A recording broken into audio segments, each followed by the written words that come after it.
ओम ज्ञानतिमिरान्धस्य ज्ञानञ्जनशलाकया चक्षुरुन्मिलितं तस्मै श्रीगुरुवे नमः। श्रीचैतन्यमनोभीष्टं स्थापितं येन भूतले स्वयं रूपकदा मह्यं ददाति स्वपदान्तिकं।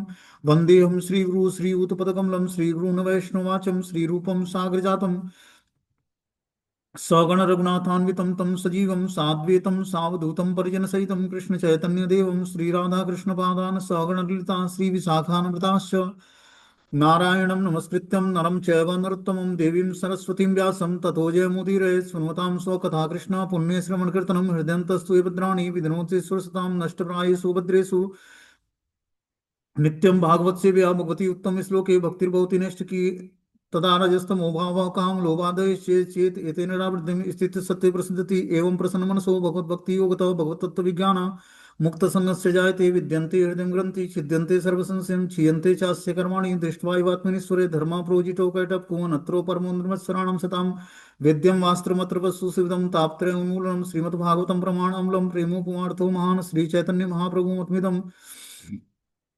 तत्रादरो नापर हे कृष्ण करुणा सिंधु दीनबंधु जगतपतये गोपेश गोपिका कांत राधा कांत नमस्तुते तप्त कांचन गौरांगे श्री राधे वृंदावनेश्वरी वृषभानुसुते देवी प्रणमामि हरिप्रिये वाञ्छाकल्पतरुभ्यश्च कृपा सिन्धुभ्यो च पतितानां पावनेभ्यो वैष्णवेभ्यो नमो नमः। जय श्री कृष्ण चैतन्य प्रभु नित्यानंद श्री अद्वैत गदाधर श्रीवासादि श्री गौर भक्तवृंद हरे कृष्ण कृष्ण कृष्ण हरे हरे हरे राम राम राम हरे हरे। तो इसमें हम लोग श्रीमद् भागवतम स्कंद संख्या 1 अध्याय संख्या 11 और टाइटल है भगवान श्री कृष्ण का द्वारका में प्रवेश। अब भगवान हस्तिनापुर में कुरुक्षेत्र युद्ध समाप्त हो जाता है और युधिष्ठिर को राज्याभिषेक करके मतलब राजा के पोस्ट पर बैठा कर भगवान अब जो है जाने लगते हैं कहाँ द्वारका के लिए अपनी राजधानी द्वारका के लिए रिटर्न होते हैं।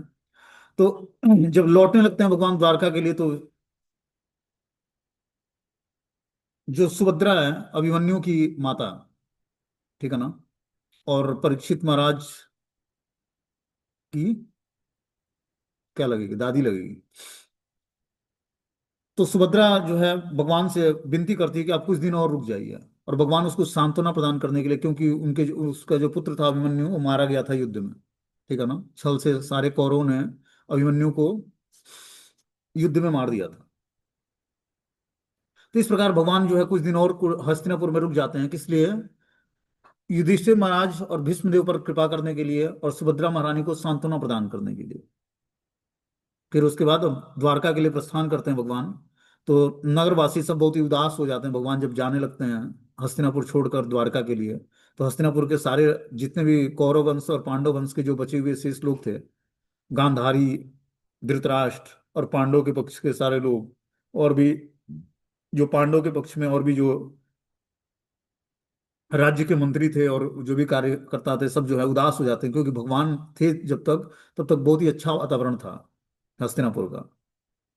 और जैसे ही जाने लगते हैं तो सारे लोग उदास हो जाते हैं, लेकिन अब उदासी छिपाकर और भगवान को का स्वागत करते हैं कि हम लोग को रोना नहीं चाहिए क्योंकि भगवान अब जा रहे हैं तो इस सिचुएशंस में हमें रोना नहीं चाहिए, ठीक है ना। कोई अगर जो अच्छे और शुभ काम के लिए जा रहा है तो उस समय में उसके वियोग में रोना नहीं चाहिए।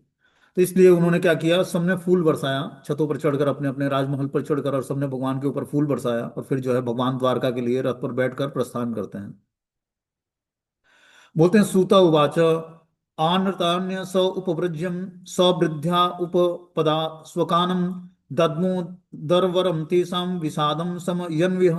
सूत गोस्वामी ने कहा कि अनर्थों के देश के नाम से विख्यात अपनी अत्यंत समृद्ध राजधानी द्वारका के निकट पहुंचकर भगवान ने अपना आगमन उद्घोषित करने तथा निवासियों की निराशा को शांत करने के लिए अपना शुभ शंख बजाया। अब भगवान जो है, सूत गोस्वामी बताते हैं शौनकादि ऋषियों को ये कथा कि जो द्वारका नगरी है, जो राजनगरी है, वहां पर भगवान पहुंचकर और आगमन उद्घोषित करने के लिए, निवासियों की निराशा को शांत करने के लिए भगवान ने अपना पांचजन्य शंख बजाया। बोलते हैं कुरुक्षेत्र युद्ध के कारण भगवान अपनी समृद्ध राजनगरी द्वारका से दीर्घ काल तक बाहर रहे, जिससे नगर निवासी उनके वियोग के कारण विषाद से अभिभूत हो गए कि भगवान हस्तिनापुर में बहुत लंबे समय तक रहे, ठीक है ना।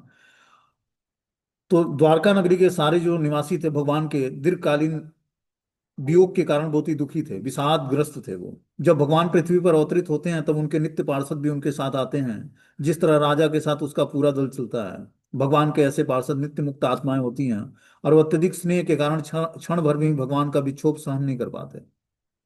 तो द्वारका के लोग बहुत ही दुखी थे भगवान के जाने के कारण, ठीक है ना। लेकिन अब भगवान हस्तिनापुर से वापस आ गए हैं, तो हस्तिनापुर से वापस आने के कारण सभी लोग ने भगवान बाहर ही अभी घोषित करते हैं, और निवासियों की निराशा को दूर करने के लिए अपना शंख बजाते हैं। बोलते हैं श्वेत तथा मोटे फेदे वाले शंख भगवान के हाथों द्वारा पकड़ा जाकर उसके द्वारा बजाया जाकर ऐसा लग रहा था मानो उनके दिव्य ओठों का स्पर्श करके लाल हो गया हो। ऐसा प्रतीत हो रहा था मानो कोई श्वेत हंस लाल रंग के कमल दलों के बीच खेल रहा हो। तो भगवान का जो शंख था वो सफेद रंग का था, पांचजन्य शंख। और भगवान के ओठ जो है कमल के फूल जैसे लाल थे। तो ऐसा लगता कि जैसे श्वेत हंस लाल रंग के कमल दंडों के बीच में खेल रहा हो। ऐसा शंख जब बजा, भगवान ने बजाया शंख अपना, तो ऐसा प्रतीत हो रहा था। बोलते हैं भौतिक जगत में साक्षात भय को भी भयभीत कर बनाने वाला उस शब्द को सुनकर द्वारका के नागरिक उनकी ओर तेजी से दौड़ने लगे, जिससे वे भक्तों के रक्षक भगवान का चीर अभिलाषा दर्शन कर सकें। तो भगवान ने जैसे ही अपना पांचजन्य शंख बजाया, सारे जो है जितने भी द्वारका के वासी थे सब जो है तेजी से नगर के वासी उमड़ पड़ते हैं भगवान के दर्शन के लिए। उनको पता लग गया कि कृष्ण आ गए हैं। उधर भगवान कृष्ण के समय द्वारका में जो नागरिक रह रहे थे वे सभी मुक्त जीवात्माएं थे, जो भगवान के साथ उनके पार्षदों के रूप में अवतरित हुए थे।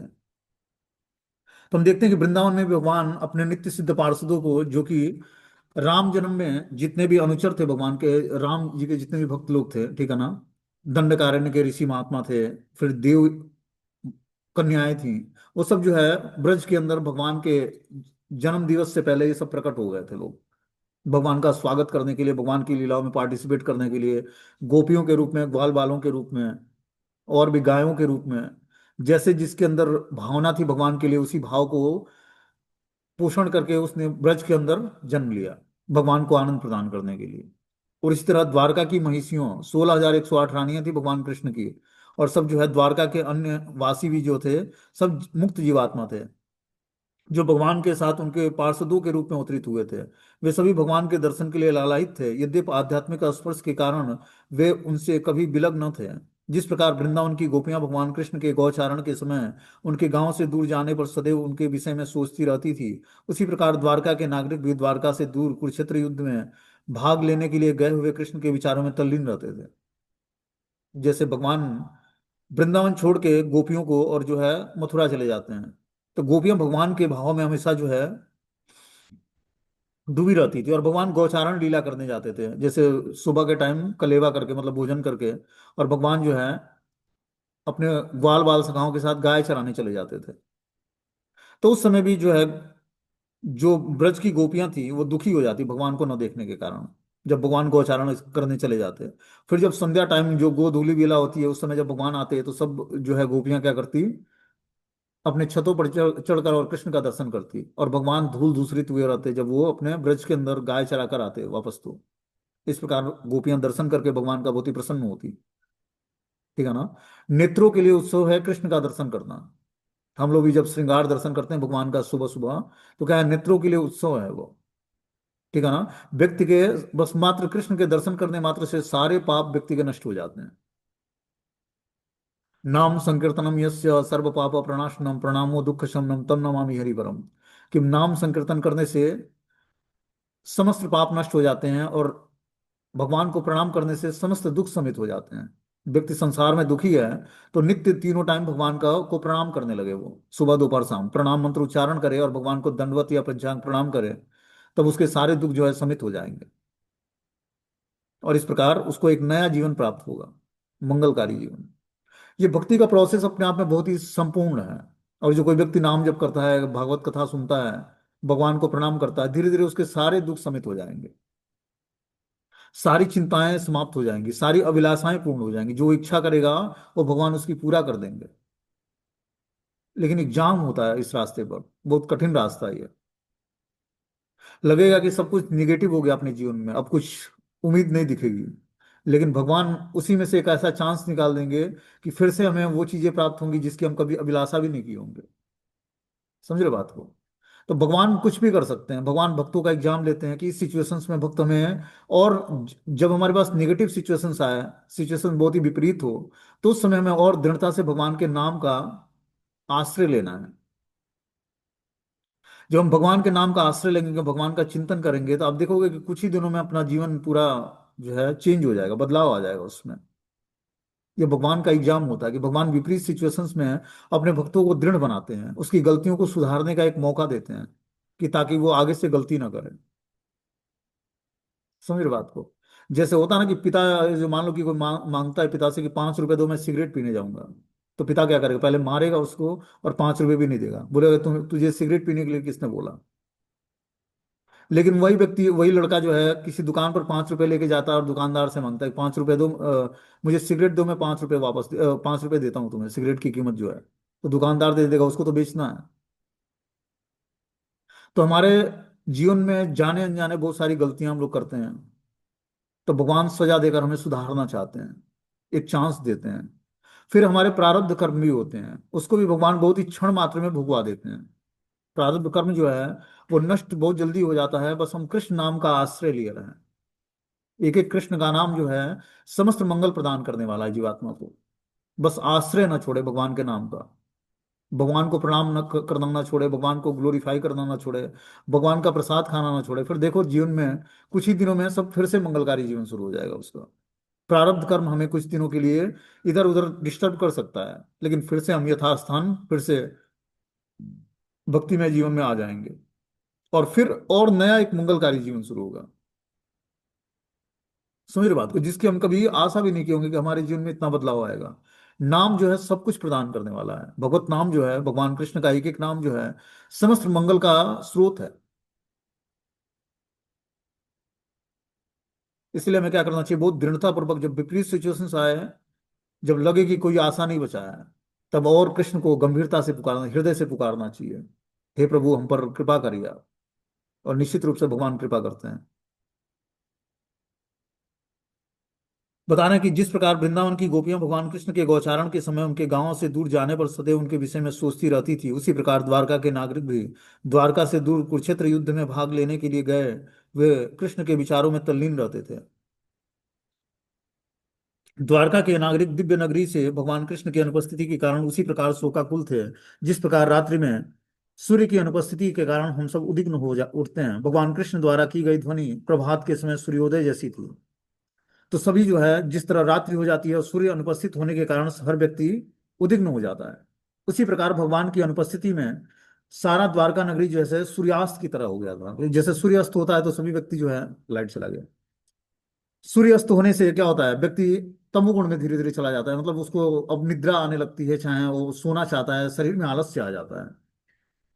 उसी प्रकार भगवान के न रहने से द्वारका में, जिस प्रकार रात्रि में सूर्य की अनुपस्थिति के कारण सभी लोग उद्विग्न होते हैं, भगवान कृष्ण द्वारा की गई ध्वनि प्रभात के समान सूर्योदय जैसा था।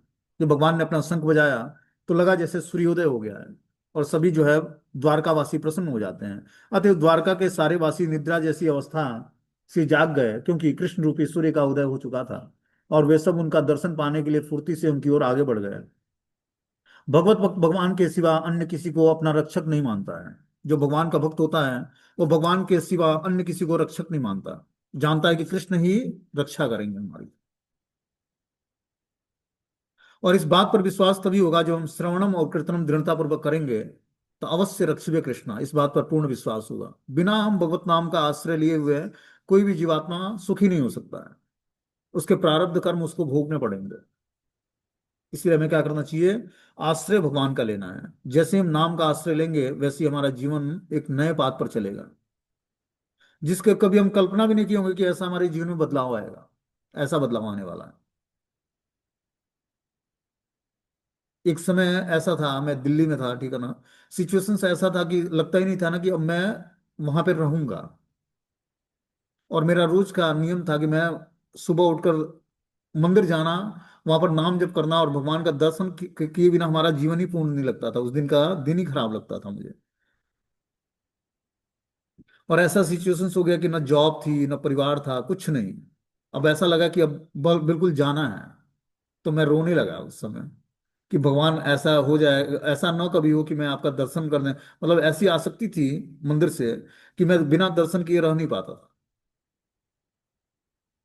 फिर 10 दिन के लिए जॉब मिलती, फिर छूट जाता, फिर पैसे भी मिल जाता, फिर हम कुछ दिन चलता, फिर ऐसे ही मतलब 9 महीने तक चला। 9-10 महीने तक जब इस तरह चला, फिर जाकर दीक्षा हुआ। तो मुझे लगा कि ये भगवान के द्वारा एग्जाम था हमारा। और फिर दीक्षा के बाद जब गुरु महाराज ने कृपा किया तो सब कुछ धीरे धीरे फिर व्यवस्थित हो गया।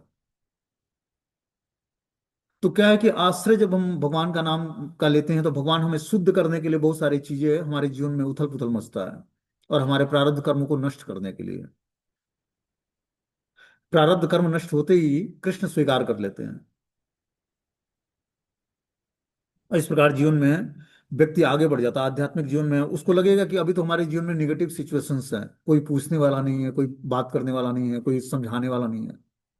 लेकिन क्या है कि उस सिचुएशंस में आप अगर जो भगवान के भजन में और दृढ़ता पूर्वक लग जाते हो, तो कुछ ही दिनों में अपना पूरा सिचुएशन चेंज। और वो लगेगा कि जो निगेटिव सिचुएशंस हमारे जीवन में आए थे, वो निश्चित रूप से भगवान की कृपा थी हम पर। वो कृपा थी। और उस समय हमें पहचान में नहीं आ रहा था कि भगवान की कृपा कैसे हो रही है। लेकिन भगवान की कृपा का माध्यम ऐसा ही है। भगवान की कृपा को कोई समझ नहीं सकता है कि कब किस जीवात्मा पर कैसे भगवान कृपा कर देने वाले हैं। इसीलिए हर समय भगवान का थैंक्सफुल होना चाहिए, हर सिचुएशंस में भगवान को धन्यवाद देना चाहिए, और उनके नाम का आश्रय लेना चाहिए दृढ़ता पूर्वक। जब हम महामंत्र का जाप करेंगे तो धीरे धीरे कृष्ण हम पर प्रसन्न होंगे, और सारे हमारे पाप राशि नष्ट करके और फिर से हमें वो स्वीकार करेंगे। सारे नागरिक अपनी अपनी भेंट लिए हुए भगवान के सम्मुख आए और उन्हें उस परम संतुष्ट और आत्मनिर्भर भगवान को अर्पित किया, जो अपनी निजी शक्ति से अन्यों की आवश्यकताओं की निरंतर पूर्ति करते रहते हैं। ऐसे भेंट सूर्य को दिए गए दीपदान जैसी थी। फिर भी सभी नागरिक भगवान के स्वागत के ऐसी आह्लादमयी भाषा को में बोलने लगे, मानो बच्चे अपने अभिभावक तथा पिता का स्वागत कर रहे हैं। तो सभी द्वारकावासी भेंट लेकर, मतलब गिफ्ट लेकर भगवान के सामने उपस्थित हो गए। भगवान को देखकर परम संतुष्ट हो गए और आत्मनिर्भर भगवान को अर्पित करने लगे। सबने अपना अपना उपहार भगवान को देना शुरू शुरू कर दिया। अपने निजी शक्ति से अन्यों की आवश्यकताओं को निरंतर पूर्ति करते रहते हैं। ऐसे भेंट सूर्य को दिए गए दीपदान के जैसा होता है, कि व्यक्ति, सूर्य अपने आप में बहुत ही एक प्रज्वलित दीप की तरह है। अब सूर्य को कोई दीपक दिखाए, ठीक है ना, तो वो कैसा है, मतलब उसको, सूर्य को दीपक दिखाने का मतलब है कि उसको रिस्पेक्ट प्रदान करना। ऐसी भेंट सूर्य को दिए गए दीपदान के समान था। भगवान सबको उपहार देते हैं, सबकी आवश्यकताओं को निरंतर पूर्ति करते हैं। उस भगवान को सभी लोगों ने क्या किया, दीपदान किया भगवान का। फिर भी नागरिक भगवान के स्वागत में ऐसी आह्लादमयी भाषा बोलने लगे, मानो बच्चे अपने अभिभावक तथा पिता का स्वागत कर रहे हैं। सभी लोग आह्लाद पूर्वक भगवान को अच्छे शब्दों से संबोधित करने लगे, जैसे पिता, बच्चे अपने पिता का स्वागत करते हैं। ठीक है ना।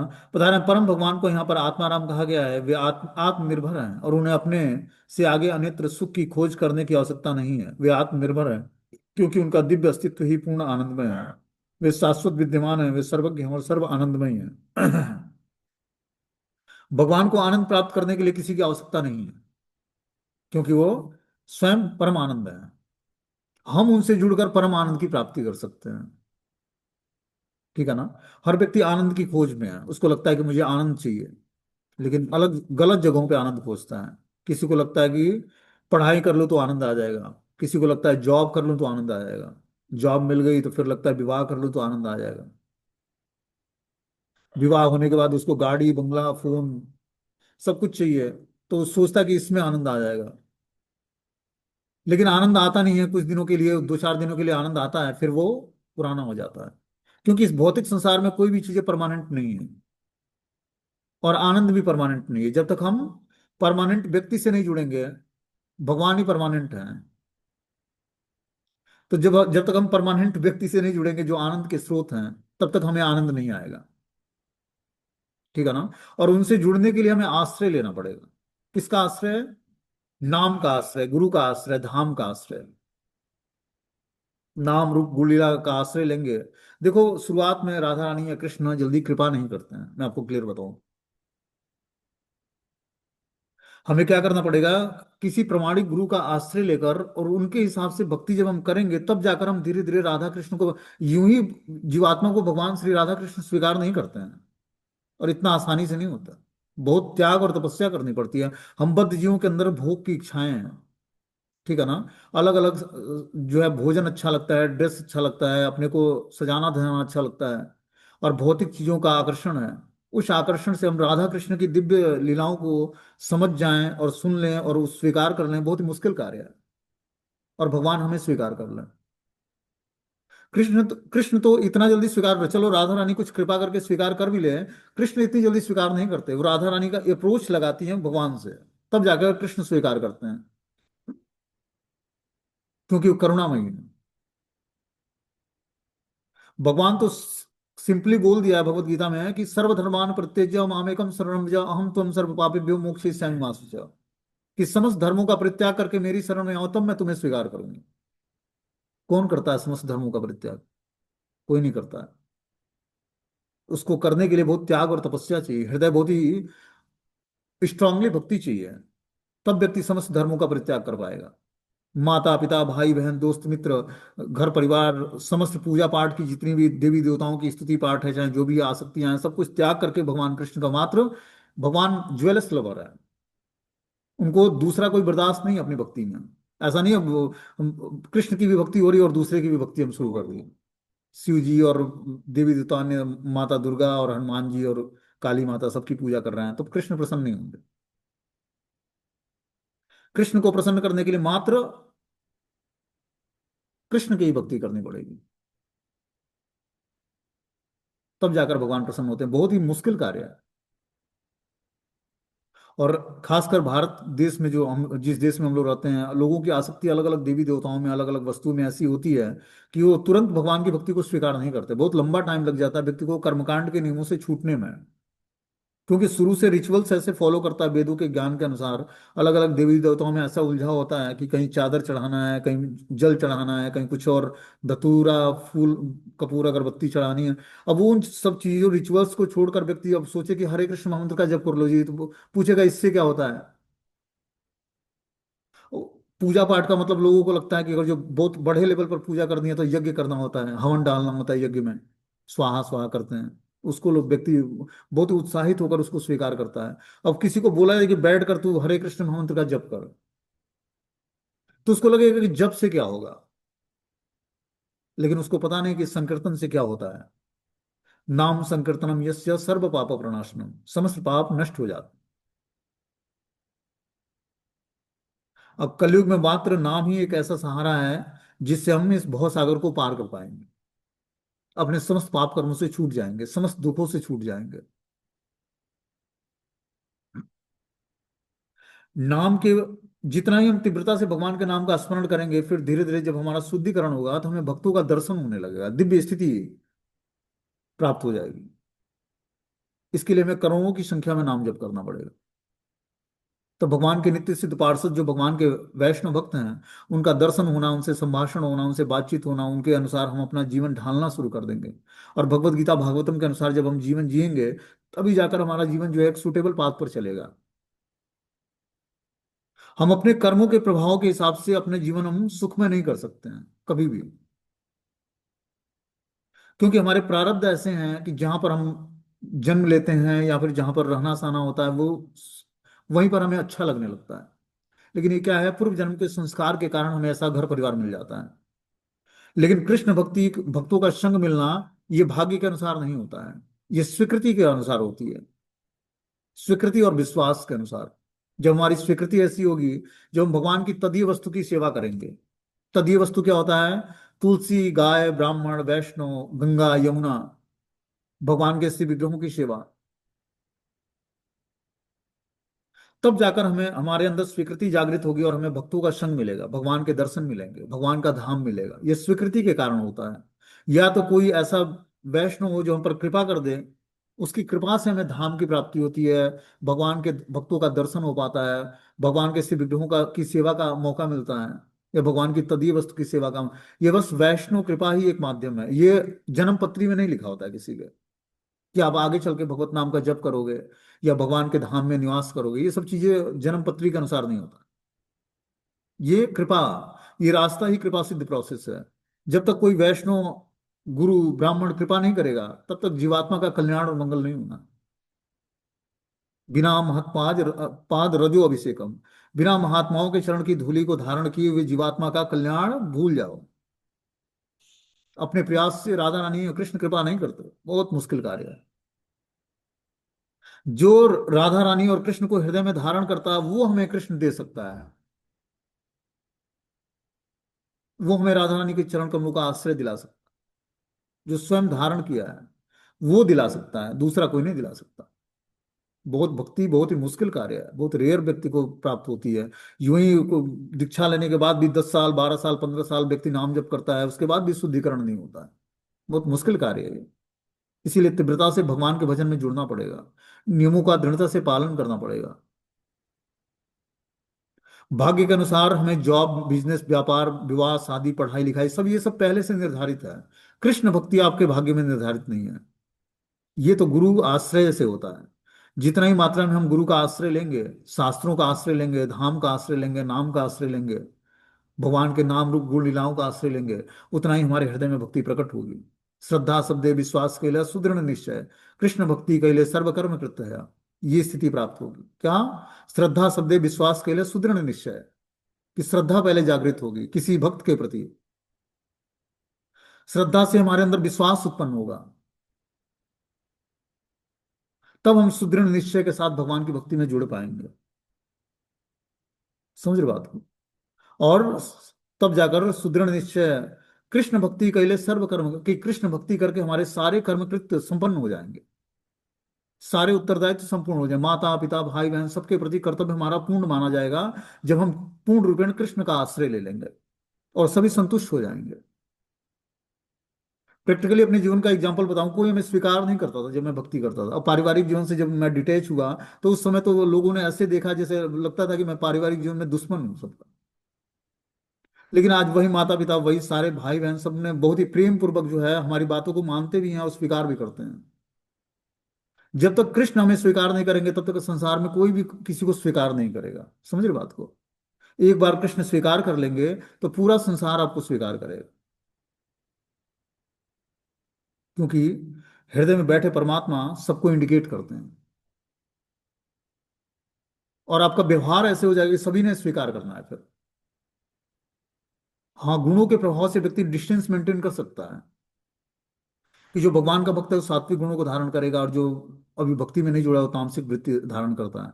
तो उसके कारण कुछ डिफरेंस होगा उसमें आपस में। लेकिन उसके बाद भी अगले व्यक्ति के हृदय में ये बात होगी कि ये व्यक्ति सही बात पर है। उसको देखकर लगेगा कि ये वास्तव में सही बात पर है, और वो भी स्वीकार करना चाहता है, लेकिन उसकी अभी स्वीकृति नहीं है कि वो स्वीकार कर पाए भगवान की भक्ति को। इसीलिए हमें बहुत ही सावधानी पूर्वक अपने जीवन को चलाना है, और आश्रय लेना है भगवान का हर समय, नाम का, गुरु वाक्य का, शास्त्रों का, भगवत गीता पढ़ के उसके अनुसार जीवन जीना है।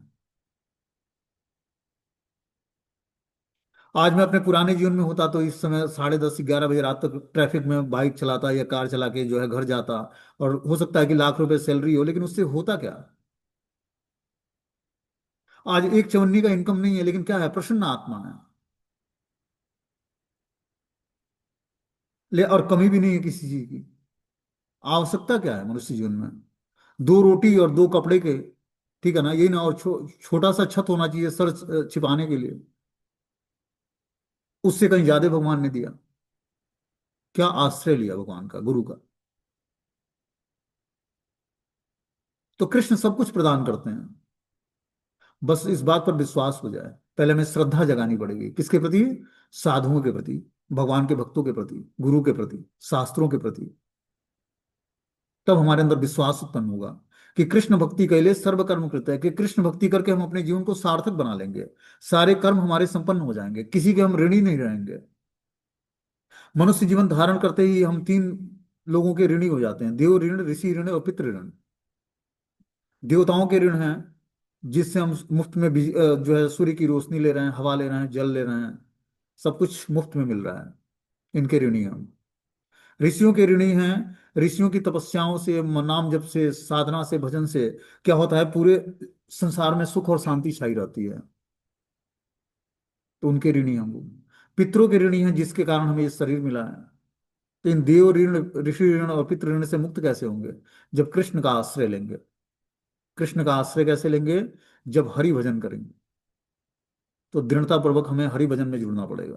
अपने सारे कार्य करते हुए निरंतर भगवान का सतत चिंतन करते हुए कृष्ण का नाम स्मरण करना पड़ेगा। एक निश्चित क्वांटिटी रोज जो है उतनी माला पूरी करके उसके बाद भी नाम जब छोड़ना नहीं है, तब जाकर हमारा जीवन सार्थक बनेगा। बोलते हैं नागरिकों ने कहा कि हे भगवान, आप ब्रह्मा, चारों कुमार और स्वर्ग के राजा जैसे समस्त देवताओं द्वारा पूजनीय हैं। आप उन लोगों के परम आश्रय हैं जो जीवन के सर्वोच्च लाभ उठाने के इच्छुक हैं। आप परम दिव्य भगवान हैं और प्रबल काल भी आप पर अपना प्रभाव नहीं दिखा दे सकती है। यहाँ पर नागरिकों ने, जो द्वारका के नागरिक थे, भगवान के आने से बहुत ही प्रसन्न हुए। बोले, हे भगवान, आप ब्रह्मा, चारों कुमार और स्वर्ग के राजा इंद्र जैसे समस्त देवताओं द्वारा पूजनीय हैं। भगवान जो है ब्रह्मा, ब्रह्मा जी के जो चार कुमार पुत्र हैं, सनक, सनंदन, सनातन और सनत कुमार, और समस्त देवता जो है, इंद्र जो हैं, इनके द्वारा भगवान पूजित होते हैं। आप उन लोगों के परम आश्रय हैं जो जीवन का सर्वोच्च लाभ उठाने के इच्छुक हैं। आप परम दिव्य भगवान हैं और प्रबल काल भी आप पर अपना प्रभाव नहीं दिखा सकती है। हे ब्रह्मांड के श्रेष्ठ, आप हमारे माता, शुभचिंतक, प्रभु, पिता, आध्यात्म गुरु और आराध्य देव हैं। हम आपके चरण चिन्हों पर चलते हुए सभी प्रकार से सफल हुए हैं। अतः हमारी प्रार्थना है कि आप हम पर कृपा का आशीर्वाद दें। इस तरह से सारे नागरिकों ने भगवान से प्रार्थना किया कि आप हमारे माता, पिता, शुभचिंतक, प्रभु, आध्यात्म गुरु और आराध्य देव हैं। हम आपके चरण चिन्हों पर चलते हुए सभी प्रकार से सफल हुए हैं। कि भगवान के चरण चिन्हों पर जो हम चलेंगे, चरण चिन्ह मतलब जो भगवान ने आदेश दिया है उस आदेश का पालन करना। आदेश किस में दिया है? भगवत गीता में। भगवत गीता में भगवान ने जो आदेश दिया है उस आदेश का जब हम पालन करेंगे तो जीवन में हमें सफलता प्राप्त होगी। और इस प्रकार हमारी प्रार्थना है कि आप हम पर कृपा करने का आशीर्वाद प्रदान करें। अहो सनाथम भवताम अस्मयद्वयम् त्रैविष्टपानामपि दूरदर्शनम प्रेम स्मृति स्निग्ध निरीक्षणानम पश्येम रूपम तव सर्व सौभगम। अहो, यह तो हमारा सौभाग्य है कि आज पुनः आपकी उपस्थिति से हमें आपके संरक्षण में आ गए हैं, क्योंकि आप स्वर्ग के निवासियों के यहाँ भी कभी कभी जाते हैं। आपके स्मित मुख को देख पाना हमारे लिए अब संभव हो सका है, जो स्निग्ध चितवन से पूर्ण है। अब हम आपके सर्व सौभाग्यशाली दिव्य रूप का दर्शन कर सकते हैं। इस तरह से द्वारकावासी भगवान के उपस्थिति मात्र से बहुत ही प्रसन्न होते हैं और भगवान की स्तुति करते हैं। बोलते हैं कि अहो, यह तो हमारा सौभाग्य है कि आज पुनः आपकी उपस्थिति से आपके संरक्षण में आ गए हैं। कि भगवान उपस्थित हो गए हैं द्वारका में, तो सभी को अपने को पूर्ण रूपेण संरक्षित मानते हैं वो। क्योंकि आप स्वर्ग के निवासियों के वहां भी कभी कभी जाते हैं, भगवान स्वर्ग में भी जाते हैं दर्शन देने के लिए। आपके स्मित मुख को देख पाना हमारे लिए अत्यंत अब संभव हो पाया है और स्निग्ध चितवन से पूर्ण है। अब हम आपके सर्व सौभाग्यशाली दिव्य रूप का दर्शन कर सकें। तो इस तरह से द्वारकावासियों ने भगवान से प्रार्थना किया कि हम लोग बड़े सौभाग्यशाली हैं जिससे आपके सर्व सौभाग्यशाली दिव्य रूप का दर्शन कर पा रहे हैं। हे कमल नयन भगवान, आप जब भी अपने मित्रों और संबंधियों से भेंट करने मथुरा, वृंदावन और हस्तिनापुर चले जाते हैं, तो आपकी अनुपस्थिति में प्रत्येक क्षण हमें करोड़ों वर्षों के समान प्रतीत होता है। हे अच्युत भगवान, उस समय हमारी आंखें इस तरह व्यर्थ हो जाती हैं मानो सूर्य से बिछुड़ गया हो। हे स्वामी, यदि आप सारे समय बाहर रहते हैं तो हम आपके उस मनोहर मुखमंडल को नहीं देख पाते हैं जिसकी मुस्कान हमारे सारे कष्टों को दूर कर देती है। भला हम आपके बिना कैसे रह सकते हैं? उनकी वाणी सुनकर प्रजा और भक्तों पर अत्यंत दयालु भगवान ने द्वारकापुरी में प्रवेश किया और उन सबों पर अपनी कृपा दृष्टि डालते हुए उनका अभिनंदन स्वीकार किया। तो इस तरह से सारे द्वारकावासी ने भगवान का गुणगान किया उत्तम श्लोकों से, और भगवान मुस्कुराते हुए मनोहर मुखमंडल को का दर्शन करते हुए सारे द्वारकावासी के अगर भगवान से प्रसन्न होते हैं और भगवान भी उनसे प्रसन्न होते हैं। और भगवान मनमोहक वाणी में प्रजा और भक्तों पर अत्यंत दयालु भगवान ने द्वारकापुरी में प्रवेश किया और उन सबों पर अपनी कृपा दृष्टि डालते हुए सबका अभिनंदन किया और अभिनंदन स्वीकार किया भगवान ने। जिस प्रकार नागलोक की राजधानी भोगवती नागों के द्वारा रक्षित होती है, उसी तरह द्वारका की रक्षा कृष्ण के समान बलवान वृष्टि के वंशज भोज, मधु, दर्शहार्य, अहर, कुकुर, अंधक इत्यादि द्वारा की जाती है। इस तरह से द्वारका नगरी पूर्ण रूपेण संरक्षित थी, जिसमें बलवान वृष्टि वंशज के जितने भी वो थे, भोज, मधु, दशहार्य, अर्क, अंधक आदि, ये सब प्रजा थे।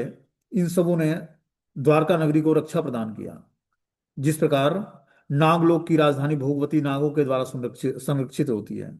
द्वारकापुरी समस्त रीतियों से ऐश्वर्य से पूर्ण था। उसमें सर्वत्र आश्रम, उद्यान, पुष्पोद्यान, पार्क और कमलों से परिपूर्ण जलाशय था।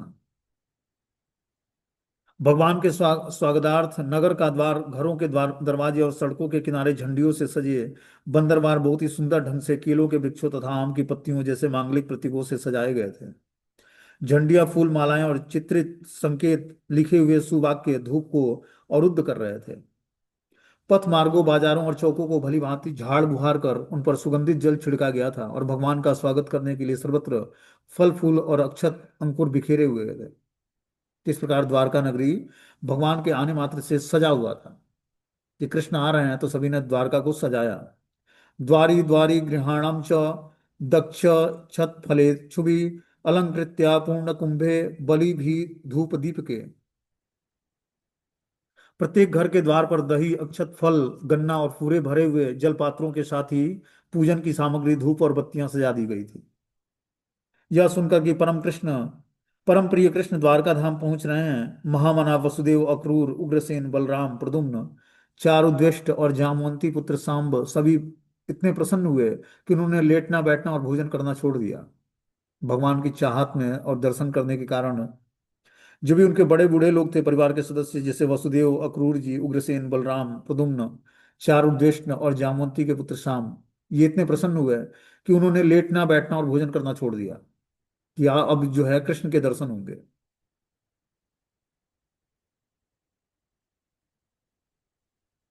बोलते हैं वे फूल थामे हुए ब्राह्मणों समेत रथों पर भगवान की ओर तेजी से बढ़े। उनमें आगे आगे सौभाग्य के प्रतीक हाथी थे, शंख और तुरही बज रही थी और वैदिक स्रोत उच्चारित हो रहे थे।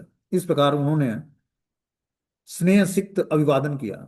तो जितने भी द्वारका के वासी थे, खासकर भगवान के परिवार के जन, सभी ब्राह्मणों समेत हाथ में फूल थामे हुए भगवान के स्वागत के लिए आगे बढ़े। और उनके आगे आगे सौभाग्य के प्रतीक हाथी थे और शंख और तुरही बज रही थी। वैदिक स्रोत, वैदिक मंत्रों का उच्चारण हो रहा था और इस प्रकार उन्होंने स्नेह सिक्त होकर भगवान का अभिवादन किया।